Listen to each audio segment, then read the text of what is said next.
Olá, nós estamos acolhendo com alegria, mas com surpresa também, claro, a eleição do cardeal norte-americano, mas naturalizado peruano, cardeal Robert Prevost, que assumiu o nome de Leão XIV, um nome que talvez nas nossas mentes mais contemporâneas seja estranho, até porque nós estamos acostumados com João Paulo, Bento, Francisco, agora retorna um nome que está na história da igreja, claro, é conhecido pela história da igreja, mas que na nossa mente contemporânea pode assim soar um pouco estranho. Porém, o que nós podemos dizer sobre Leão XIV? Bom, foi eleito ontem, nós ainda estamos acolhendo este novo Papa que vai começar a dar os sinais de como será o seu pontificado. Nós não temos como imaginar por onde exatamente ele vai trilhar. Porém, algumas pistas mostram quem ele é. E isso é importante.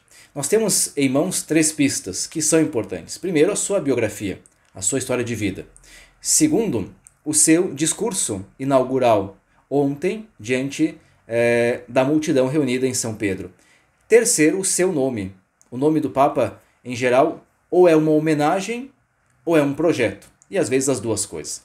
Bom, a biografia. Conhecemos a sua biografia, é um agostiniano, portanto, a base do seu pensamento não é Tomás de Aquino, é Agostinho, o que pode também trazer para nós algumas distinções na sua teologia. A teologia de Tomás de Aquino é muito mais realista, a de Agostinho muitas vezes é mais idealista, mas isso também depende de como a pessoa desenvolve o seu pensar teológico. Mas é muito importante entender que esse homem trabalhou a maior parte da sua vida como religioso praticamente no Peru, portanto, no sul do planeta, conhecendo as realidades de pobreza, tocando, por assim dizer, o chão daquele povo, daquela comunidade, aquelas comunidades, e isso é muito importante, porque às vezes nós olhamos apenas para onde a pessoa nasceu e pensamos que aquele contexto ele condicionou a pessoa. Não, ele nasceu no país mais rico do mundo e mais importante do mundo, a nível econômico, a nível político, mas viveu no sul do planeta e conheceu a miséria, a pobreza, o sofrimento, as comunidades nossas mais simples da América Latina. Isso com certeza é uma bagagem que ele carrega para Roma. Recordemos que Francisco também carregou esta bagagem para Roma. Nasceu evidentemente na Argentina, mas carregou a bagagem de viver o solo latino-americano para o trono de São Pedro. Isso é importante. Depois conhecia também a Cúria, trabalhou no dicastério para os bispos, estava em Roma e era presidente da Comissão Pontifícia para a América Latina. Quer dizer, é alguém que conhece a estrutura da hierarquia da igreja, porque estava na Cúria, mas conhece também o chão de fábrica. Um segundo ponto importante, então, em relação ao Papa Leão XIV, é o seu nome. Leão XIV reclama com certeza Leão XIII.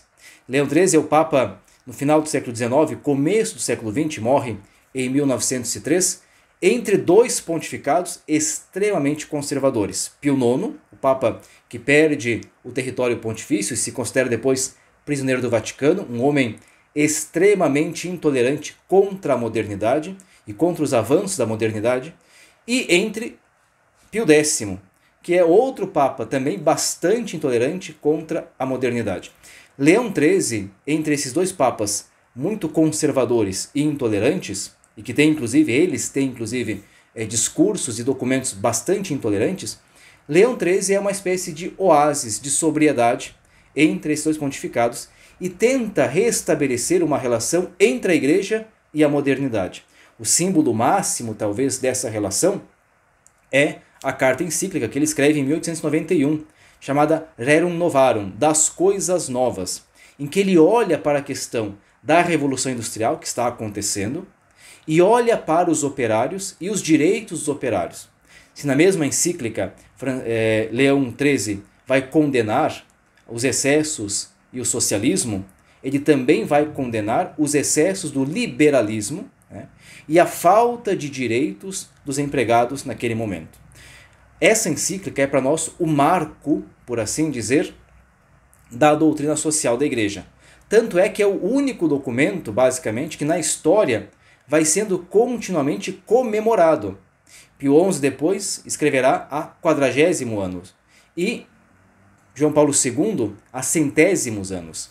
Ou seja, é um documento celebrado, comemorado, para recordar exatamente o início, o marco inicial deste pensamento da Igreja em relação à questão social como tal, que é o início, podemos dizer assim, da doutrina social da Igreja. Não da ação social da Igreja, nem da preocupação social da Igreja, mas da sistematização do pensar da Igreja sobre a realidade social. Até interessante recordar também que Leão XIII escreve 2 cartas contra a escravidão, uma delas para o episcopado brasileiro, que à época se servia também de mão de obra escrava. Falar de Leão XIII e, portanto, reclamar esse nome significa reclamar o nome de alguém que inicia um processo de abertura e de diálogo com a realidade, que infelizmente depois Pio X vai fechar. Um terceiro ponto eu acho muito importante é o discurso de Leão XIV. Leão XIV sabe que foi precedido por Francisco. Não é um papa qualquer. Francisco imprimiu um modo de ser no papado, uma forma de ser papa. É muito difícil arrancar isso. Ele sabe que foi precedido por esse homem.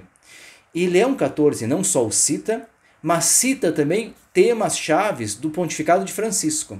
A questão da paz, a questão da acolhida de todos, a questão do amor incondicional de Deus por todos, ou seja, um Deus que nos ama apesar de nossas dificuldades, fragilidades, pecados, erros, e, evidentemente, retoma algo que nos alegra muito, que é a ideia da sinodalidade.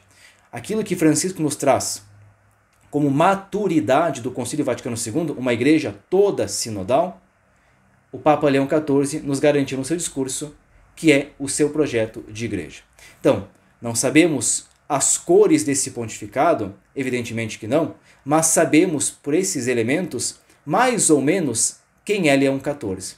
E com certeza este homem fará um bem imenso para a igreja nesses próximos anos, levando para frente este processo iniciado pelo Concílio Vaticano II, solidificado e enraizado por Francisco e que agora tende a constituir a igreja neste começo do 3º milênio.